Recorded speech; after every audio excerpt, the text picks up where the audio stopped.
As you know, Hummers have a very special place in my heart.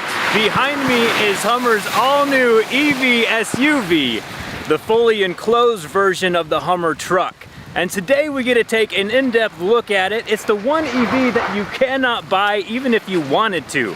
If you came up to GM with $110,000 in cash, they would not sell you one. I have a lot of thoughts though. Let's get started.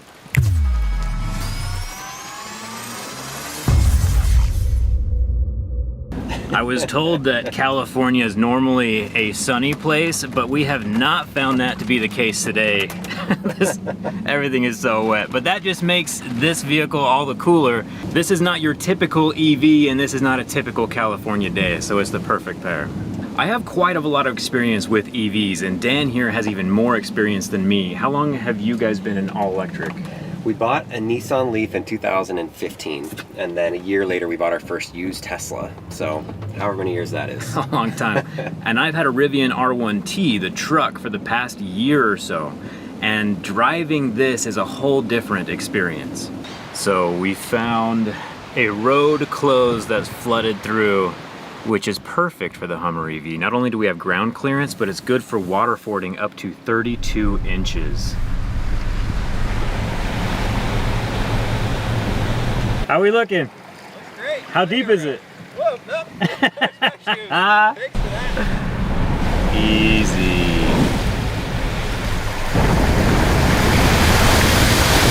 Wow. That's so cool. Woo. Yeah, you might be worried, like people at first glance be like, oh yeah, batteries and water don't go together, but with the whole battery pack being completely watertight, there is really nothing that could get damaged by the water. And we're pretty high off the ground anyway. This is the deeper one right here. Oh, yep, it's coming in. Oh, no. Brought my handy dandy tape measure. Never leave home without it. I thought it might be up to the door, but it's not that bad actually. Oh, this is not even impressive. It's like 6 inches. What? We'll measure it. You got a tape measure. I mean, you might as well see. We are at 5 inches of water right now. Wow. Which is like, what, 1/6 of what it can actually handle? I mean, if you count the splash though, we had a good probably 10 feet of splash on there. So. Oh, here comes the mailman. He's going for it. We get maybe not. Shown up by a mail truck. He's only got 2 windshield wipers. I don't know if you can handle this. You're gonna do it? Good luck. This is going to make the Hummer look not as impressive as the mail truck. That's funny. One thing that would make the Hummer EV SUV an insta-buy is if it had bi-directional charging, like the Ford Lightning. With the Hummer's 212 kilowatt-hour battery pack, it could power the average American home for 7 whole days, maybe even a month with some conserving, but let's be honest, Americans don't know what that word means. Unfortunately though, while the SUV can charge up other electric vehicles, it does not have the ability to power a home, for now.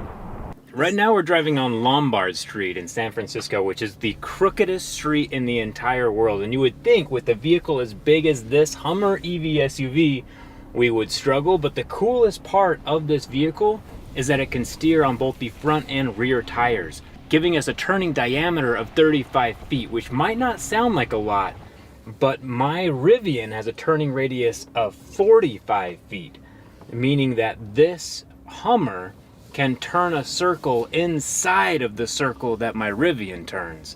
It's pretty awesome how sharp and how agile a vehicle this big really is. Also, for reference, this turns sharper than a Toyota Tacoma.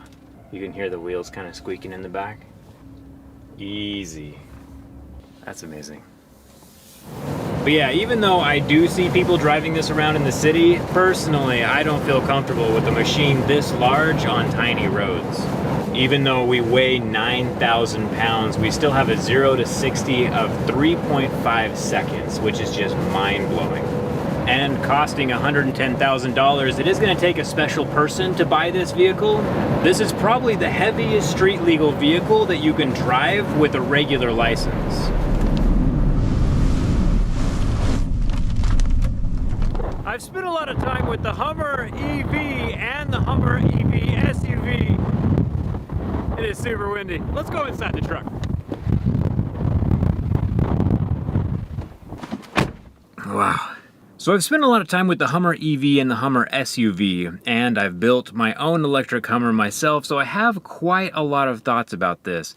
Is it the coolest vehicle ever? Quite possibly. The stance is amazing, the sunroof is amazing, the quad wheel turning is amazing. From an aesthetic perspective, I think the Hummer line of trucks is perfect.